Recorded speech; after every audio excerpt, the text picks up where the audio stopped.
the dangerous truth about surviving the world's most treacherous ocean crossings.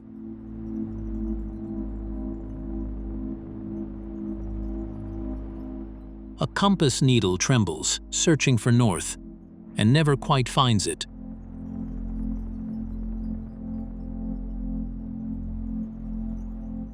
That is the Drake Passage, a place where the instruments you trust most begin to lie, where the ocean itself seems to push back against the very idea of crossing it.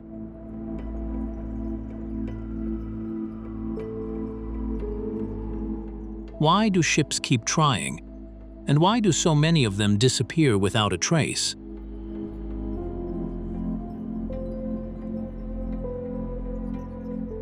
Pinched between the southern tip of South America and the frozen shelf of Antarctica, the Drake Passage is the narrowest choke point in the entire Southern Ocean.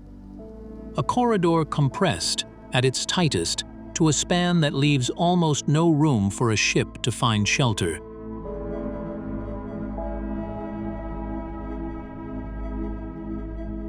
And that geometry is the problem.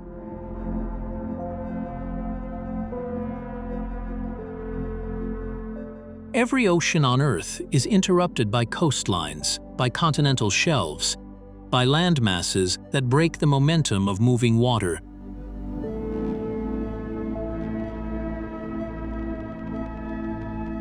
The Drake has none of that.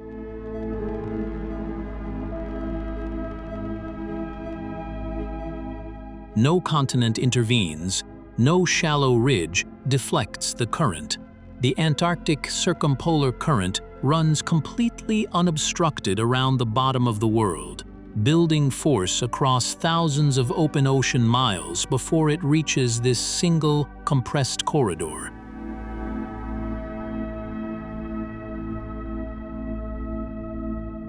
What enters the Drake is not simply a current.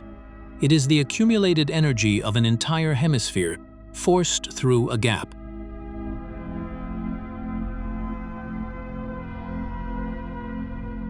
The result is water that moves with a power most sailors never encounter anywhere else on the planet.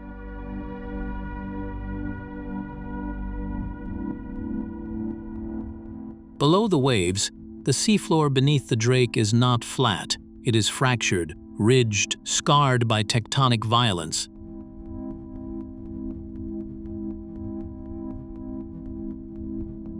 Research has shown that this rough bottom topography creates what scientists call bottom form stress, a mechanism by which the seafloor itself pushes back against the current above it, locking the circumpolar flow into a state of near-permanent turbulence.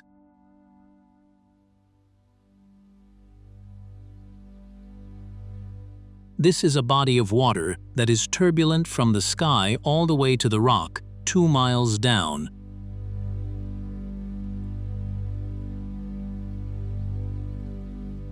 For any vessel caught in that compression, the threat comes from every direction at once. Not just from waves overhead, but from the unpredictable upwellings and pressure differentials churning from beneath.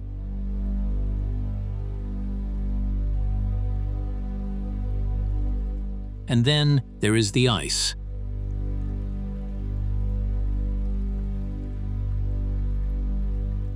At these latitudes, sea ice is not a seasonal inconvenience. It is a variable that rises and falls with conditions no human schedule can anticipate.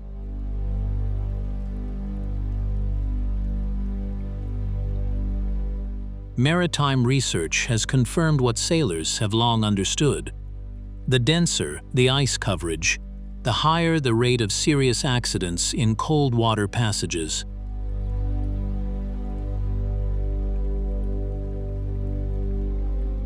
In the Drake, ice arrives silently, carried by the same current that drives everything else. Growlers low in the water, nearly invisible against a gray sea, capable of opening a hull without warning.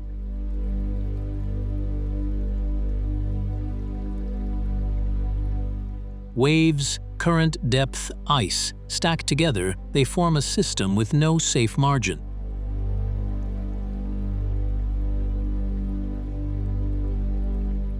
What strikes researchers is not the drama of any single disaster, but the consistency. The Drake claiming vessels across very different eras, from wooden hulls to steel.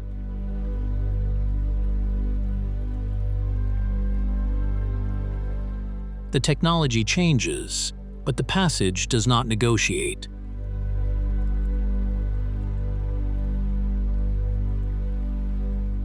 And yet sailors return.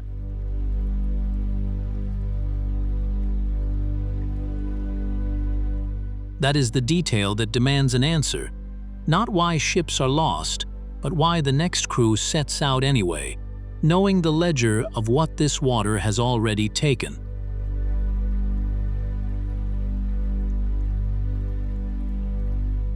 Of the ships that rounded Cape Horn and survived the Drake, some went back voluntarily, drawn south again by the same compulsion that drove the first crossing.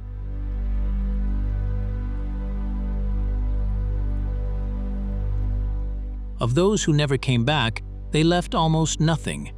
A name in a registry, a last known position, silence.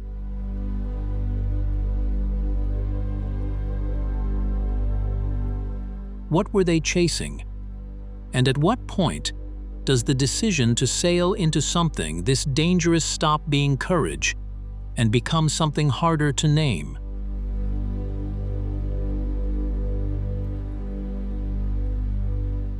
The USS Seagull never made it home.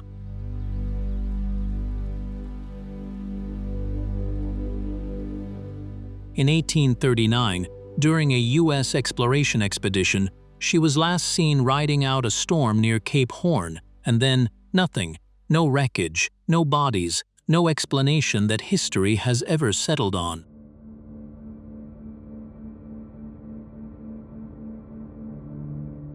She simply ceased to exist, swallowed by water that offered no record of the moment.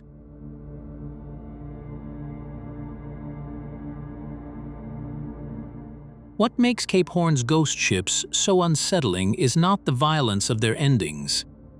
It is the silence afterward.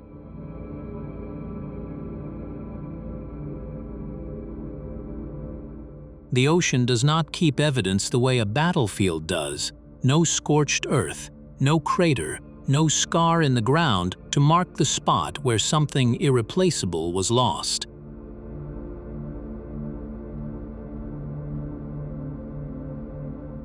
The water closes over, and the question remains: what exactly happened in those final minutes?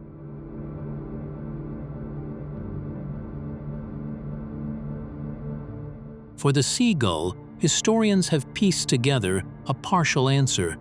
The vessel was a gunboat of the Jefferson era, a design that engineers and sailors alike considered dangerously ill-suited for open ocean work.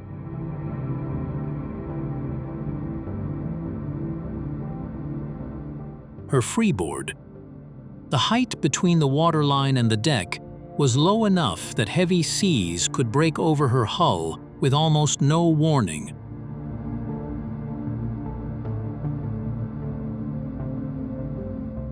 In any other stretch of water, that flaw might have been manageable, a liability, not a death sentence.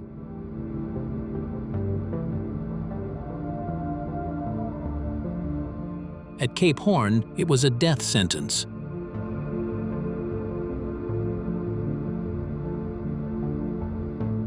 The sea around the Horn does not grade its threats. It presents them all at once, stacked and simultaneous, and a vessel with one structural weakness has no margin left to absorb what comes next.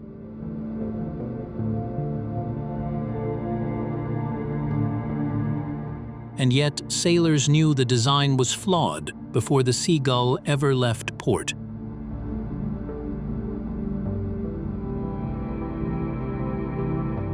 That detail, that men boarded a vessel they understood to be inadequate and sailed it toward the most dangerous waters on Earth.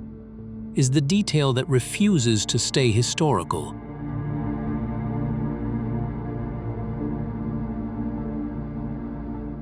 It reaches forward across nearly 2 centuries and asks something uncomfortable.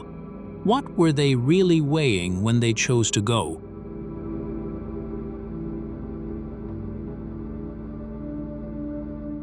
The official answer is duty, expedition, the imperatives of a young nation mapping the world. And those answers are real.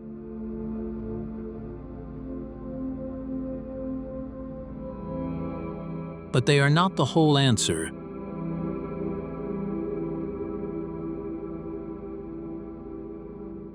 Because the ships that survived Cape Horn, and there were many, often came back for a second crossing and a third, carrying men who had already felt what the Horn could do and had chosen to feel it again.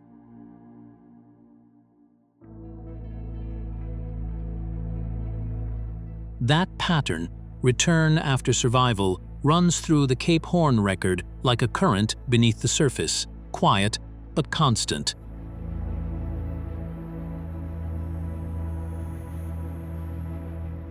Seafarers who rounded the Horn successfully spoke of it in a register that was not quite pride and not quite relief. Something closer to a reckoning, as if the passage had measured them against a standard no other crossing could replicate.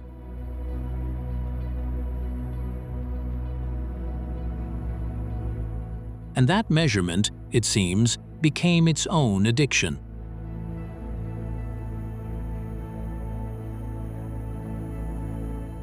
The wrecks, then, are not simply accidents layered on top of ambition. They are the other side of the same impulse, the cost paid by those who reached for the same reckoning and found that the water had a different verdict.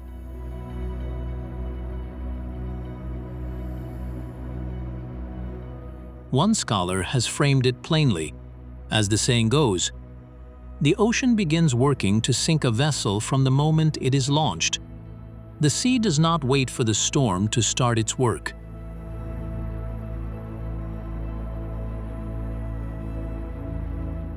At Cape Horn, that pressure is simply closer to the surface, less patient, more honest about what it intends.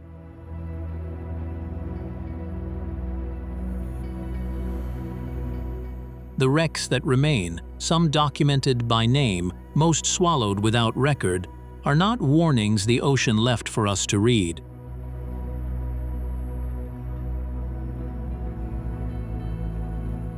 They are the residue of a negotiation that only one side knew was happening.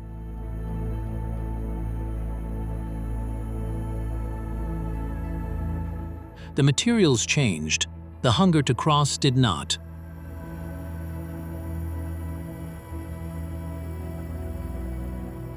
That hunger is the thread this film keeps pulling, and it does not get simpler the longer you follow it.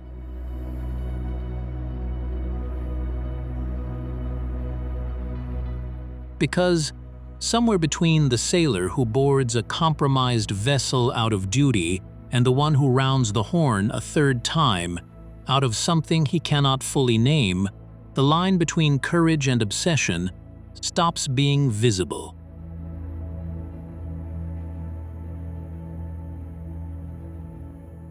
If Cape Horn reveals the cost of that obsession in its starkest form, in names struck from rosters, in vessels that left port and ceased to exist, then the question waiting just south of it is even harder to answer. What is it about a strip of open water less than 500 miles wide that has commanded that price from every century and every kind of ship without exception?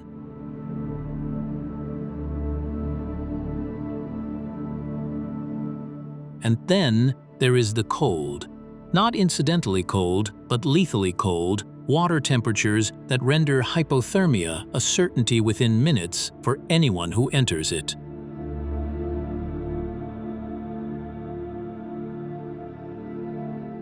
The passage does not offer a range of bad outcomes, only degrees of the same one.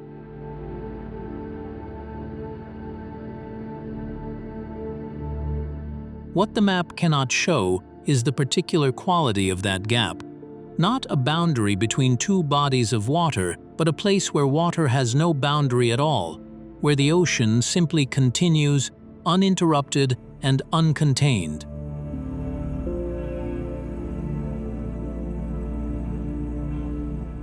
That momentum, gathered across an unbroken circumpolar circuit with nothing to slow it, arrives at this single choke point without having spent itself anywhere else.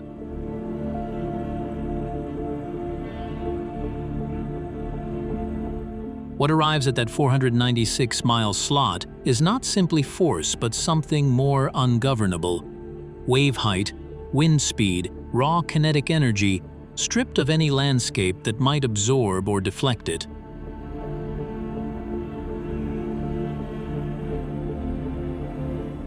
The American naval record alone documents at least 27 warships lost without trace to weather and accident since the late 18th century, vessels equipped, crewed, and commanded by professionals whose entire institutional purpose was the management of risk at sea.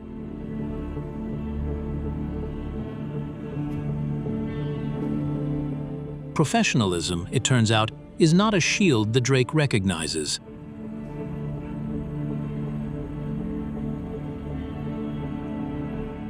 But the surface is only part of what the Drake assembles against a ship.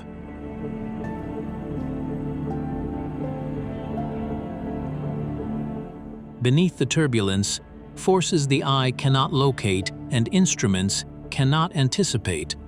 Drive swells upward without warning, from no visible direction, turning violence into something more erratic still.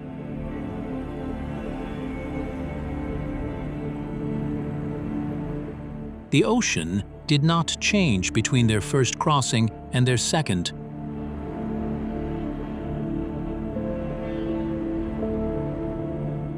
Something in them had.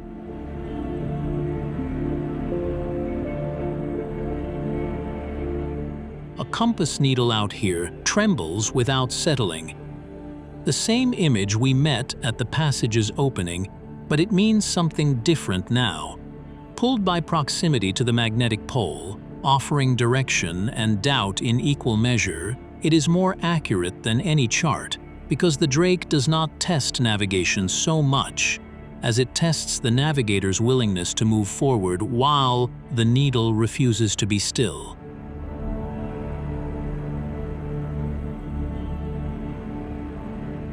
So the question that waits on the other side of this passage is not whether the Drake can be understood. We have mapped it, measured it, studied its physics in detail. But whether the human being standing at the helm, fully informed of every statistic, can still explain to themselves in honest terms why they are standing there at all.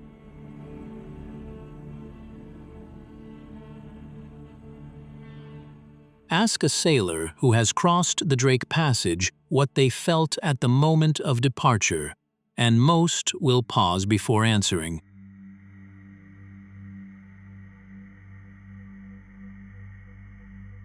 Not because the memory is unclear, but because the honest answer is more complicated than courage.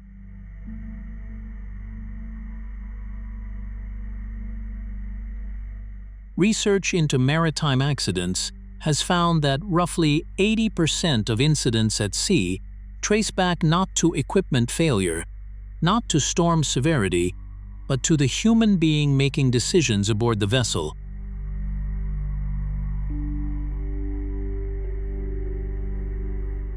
That number carries a particular weight here, in the Drake, where the ocean already holds every physical advantage.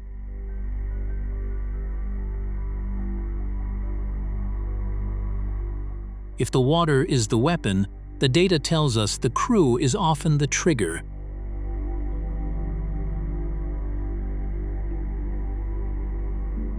What that figure cannot tell us is why a person fully aware of those odds steps aboard anyway.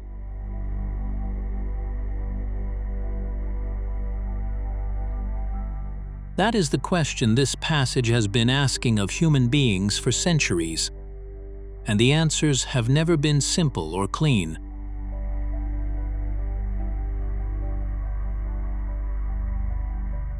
What researchers who study emergency operations at sea have documented is striking. The cognitive load imposed by an unfolding crisis aboard a vessel registers among the highest stress states measurable in a working human being.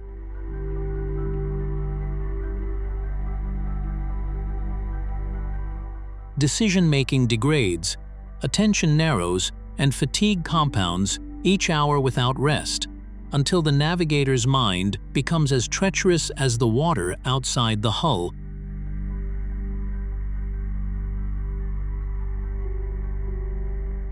The Drake does not need to sink a ship outright. It needs only to exhaust the person steering it.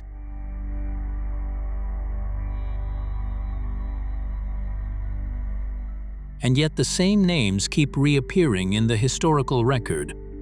Survivors who returned for a second crossing, sometimes a third.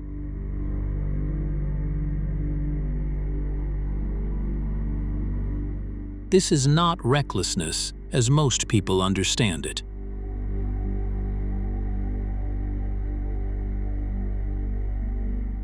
Something more specific is operating inside those individuals.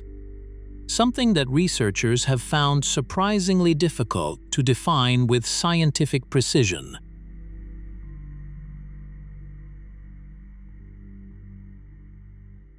There is still no single, unified scientific definition of what constitutes the human factor in maritime risk, a gap that makes accident prevention across every ocean in the world genuinely harder.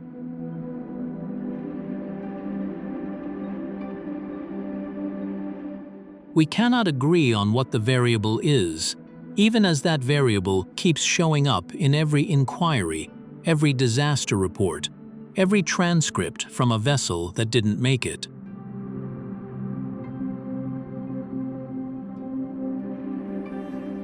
In the Drake, where workload can shift from manageable to overwhelming, without warning, that ambiguity has consequences measured in hulls.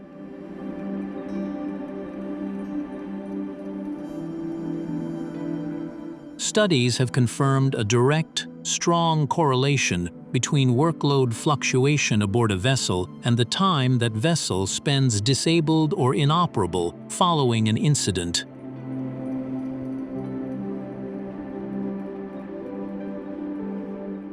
In practical terms, the more violently and unpredictably the demands spike, the longer the crew takes to recover, or the further they drift from the ability to recover at all.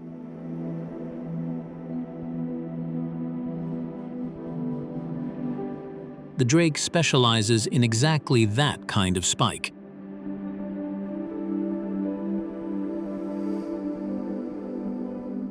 A crossing that is steady, cold, and manageable for 12 hours can transform inside 40 minutes. Swells climbing, trim shifting, and that compass needle, the one we have watched tremble since the beginning, refusing now to resolve at all every instrument delivering data the mind can barely process in time.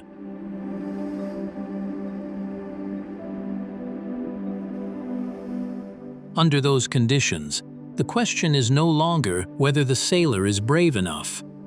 It is whether the brain they brought aboard is capable of staying functional under a load it was never designed to carry for days on end.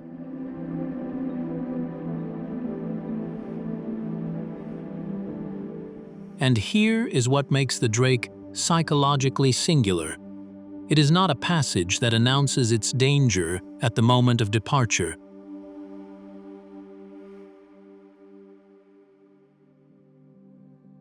It allows hours of false reassurance, flat water, cold light, the illusion of control before it reveals what it actually is.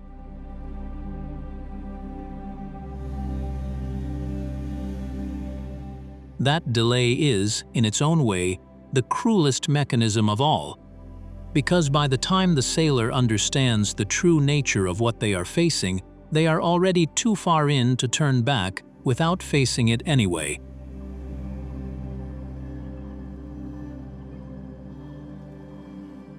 What all of this research points toward is an uncomfortable possibility that the danger the Drake poses is not separable from the human desire to cross it.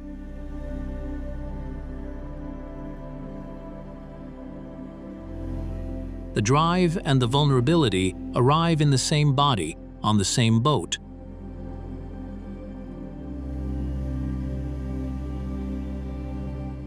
Understanding what pulls people toward passages that can destroy them is not a philosophical exercise. It is a survival question.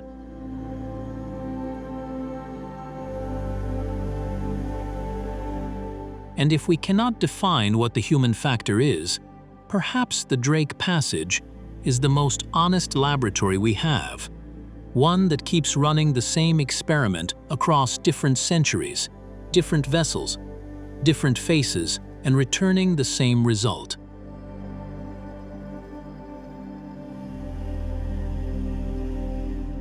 Because if the mind is the final frontier the Drake cannot chart, the question becomes, when does that certainty of preparation become the very thing that leaves a ship vulnerable?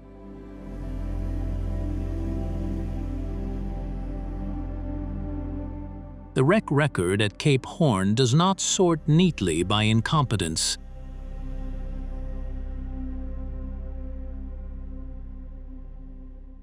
Ship after ship that went down in those waters had experienced hands aboard, updated charts, and a passage plan that looked, on paper, entirely sound.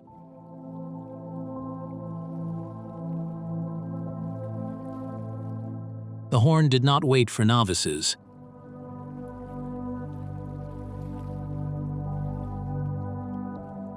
It waited for the moment a crew stopped questioning what they thought they already knew.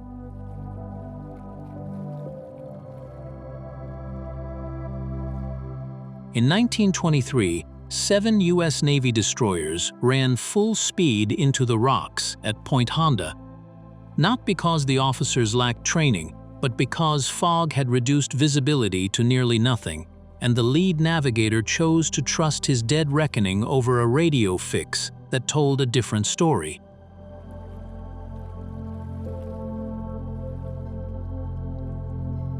Seven ships destroyed in under 10 minutes.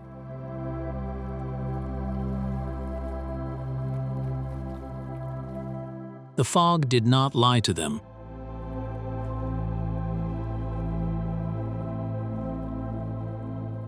It simply stopped confirming what they had already decided was true.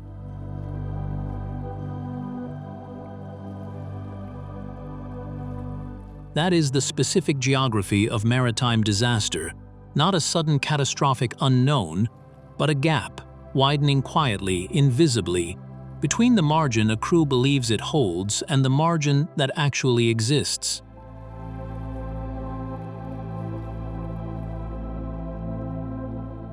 Dense fog at sea does not merely obscure the horizon, it severs the feedback loop that keeps a navigator honest, until ships moving at speed cannot see each other even at a matter of feet.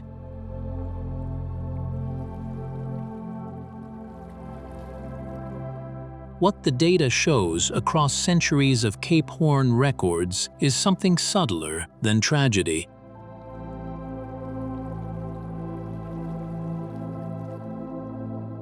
It shows a pattern. The more thoroughly a passage has been rehearsed in the mind, the more resistant a crew becomes to information that complicates the rehearsal.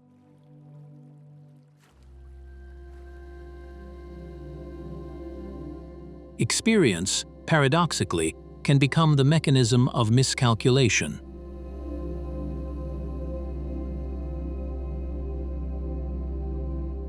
A sailor who has rounded the Horn twice carries not only skill but a mental model of what the Horn does, and that model, however carefully built, is always a simplification of a system that does not simplify.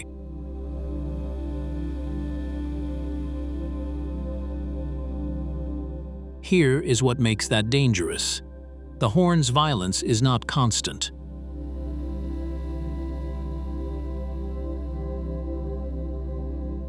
There are hours, sometimes a full day, of flat, cold, eerily navigable water before conditions collapse.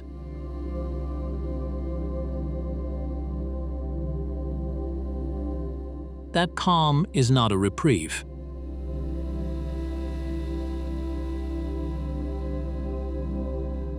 It is the interval in which a crew's confidence recalibrates upward, in which small adjustments get made, in which the passage plan gets quietly revised toward optimism and the gap opens.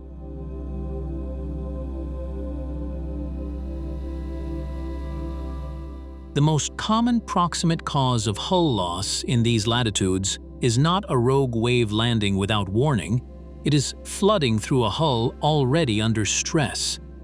A vessel that had been taking on water slowly long before anyone logged it as a concern.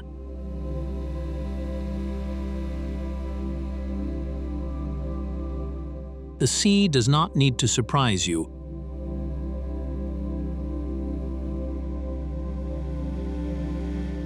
It needs only for you to defer the decision you should have made an hour earlier.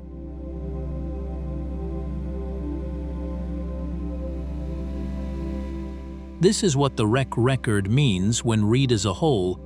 The final catastrophic event is almost never the first failure.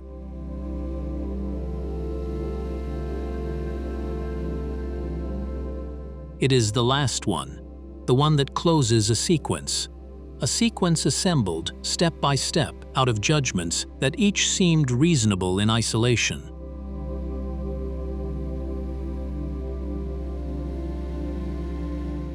And so the question the horn ultimately poses is not whether you have the skill to cross it.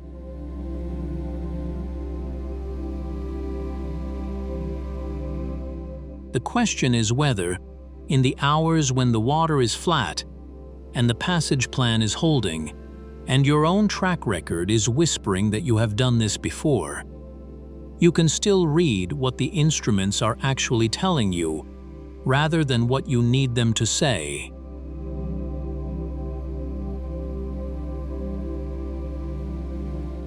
That is the needle trembling on the compass, not broken, not settling, just reading forces that do not care about your prior voyages.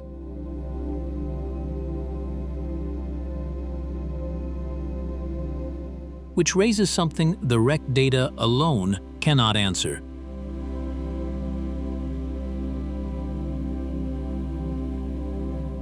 Among those who have survived a Cape Horn passage that went wrong, who have felt the gap open beneath them and somehow made it through, the return rate is not zero.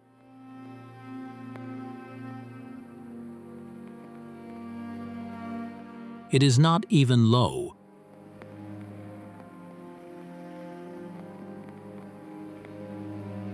What is it, exactly, that a person decides about themselves in the aftermath of that experience?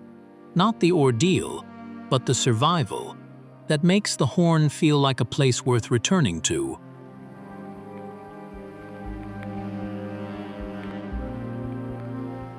He has crossed the Drake 3 times. Solo each time, knowing exactly what the passage had done to him before.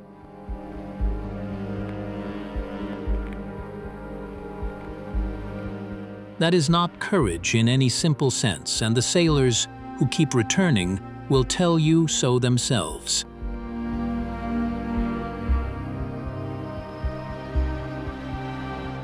What researchers who study extreme solo voyaging have found is not recklessness and not ignorance, it is something harder to name.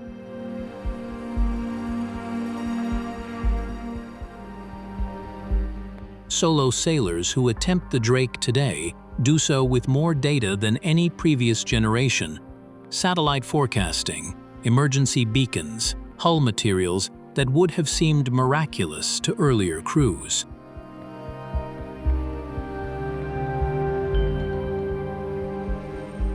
and yet the return rate among those who complete a solo crossing is striking. A significant portion attempt it again, not because the passage got easier.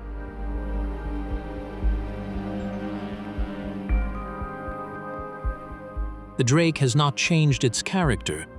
Those 496 miles of compressed rotating water remain exactly what they have always been.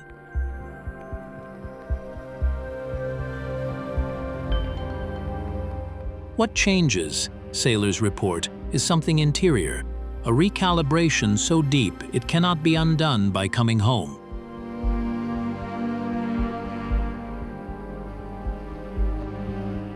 One description that appears repeatedly in solo sailors' accounts, not as romance, but as plain observation, is that the Drake strips away everything that isn't structural.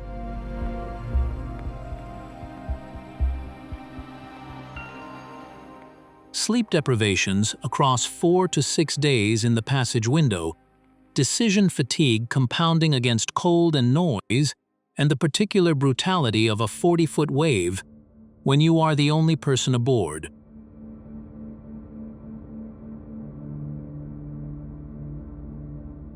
Those are not poetic conditions.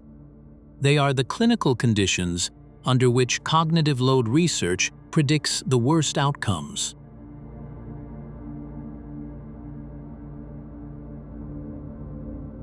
And here is what makes the solo sailor's situation genuinely strange.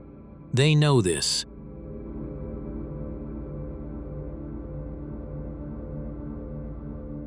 They have read the same studies, logged the same accident reports, spoken to the same people who did not make it through cleanly.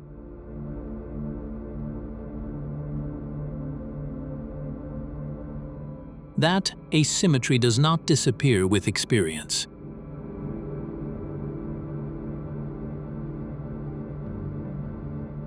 If anything, survival narrows it.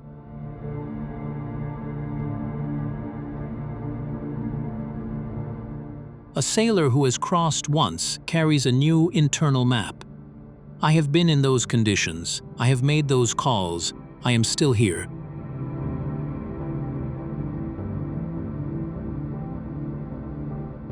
That map is useful, and it is also where the danger quietly relocates.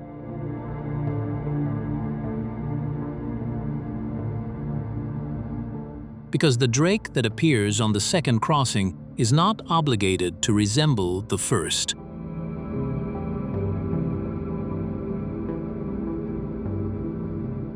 The passage has no memory of the previous arrangement. It does not negotiate with precedent.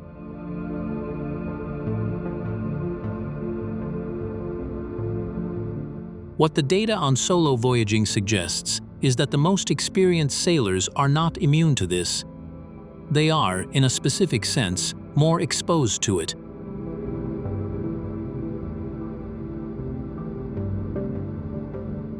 Familiarity with extreme conditions can compress the felt distance between preparation and readiness, even when the objective margin between the two remains wide.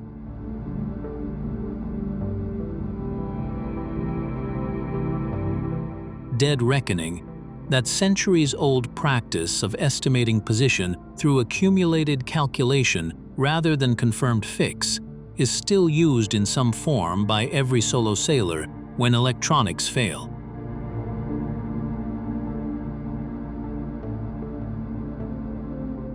And accumulated error in dead reckoning, in restricted visibility, across days without a reliable position check, is precisely the mechanism that has put vessels on rock when the navigator was certain they were miles clear.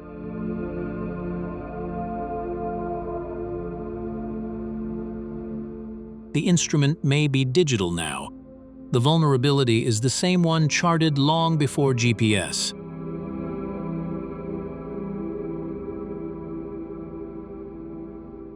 So, what is actually driving the return?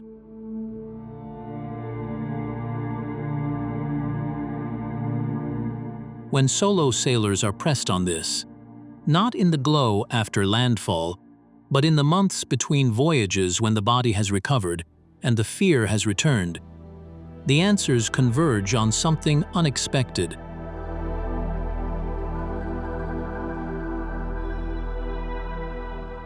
Not conquest.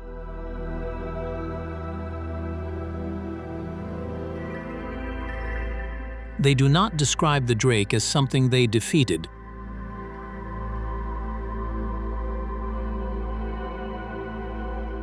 They describe it as the one place where the question of who they actually are, not who they believe themselves to be, not who they perform for anyone watching, becomes impossible to avoid.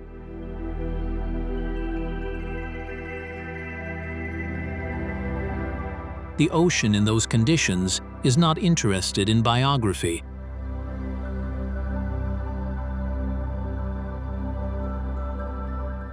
It does not register credentials or preparation or intent, only response in the moment with what is actually there.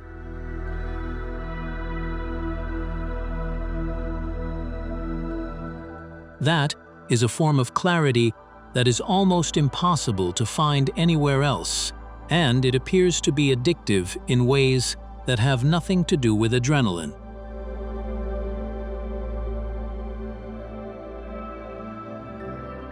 Which raises the question this film has been circling from the beginning.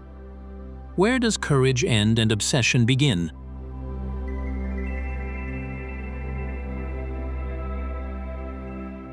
The honest answer, from the sailors themselves, is that they cannot always tell, and that on the passage, the distinction stops mattering.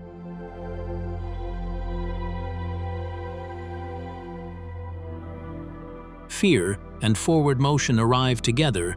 There is no version of the crossing where one precedes the other.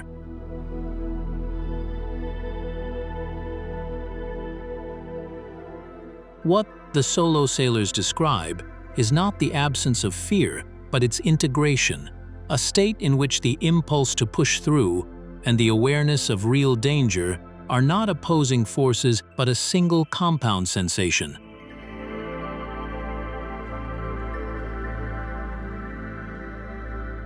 That is not madness by any clinical measure.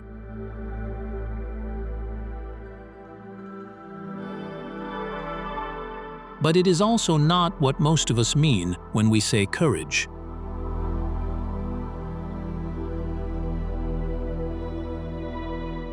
It is something older and less comfortable, and closer to the reason human beings have been pointing their vessels at the drake for as long as vessels have existed to point.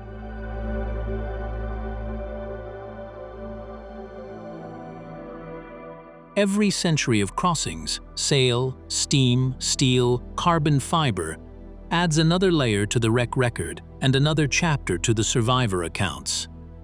The same arc we have traced from the seagull to the solo sailor of today.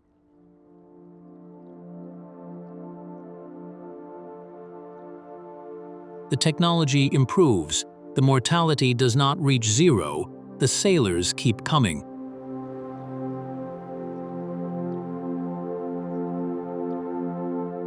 That constant, the human return across every iteration of the crossing, regardless of what the era offered in protection, may be the most durable fact this passage has produced.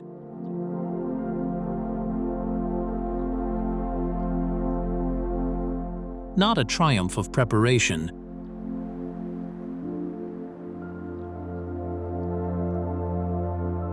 not a failure of judgment.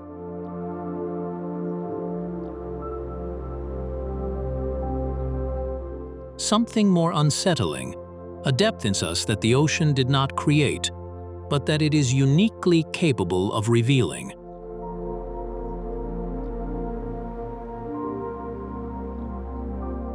A compass needle, trembling, not because it is broken, but because it is doing exactly what it was made to do, caught between forces it cannot resolve and cannot stop reading.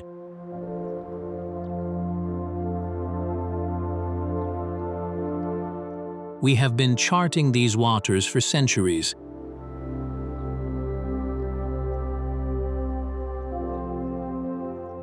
we are still learning what it is. We are actually measuring,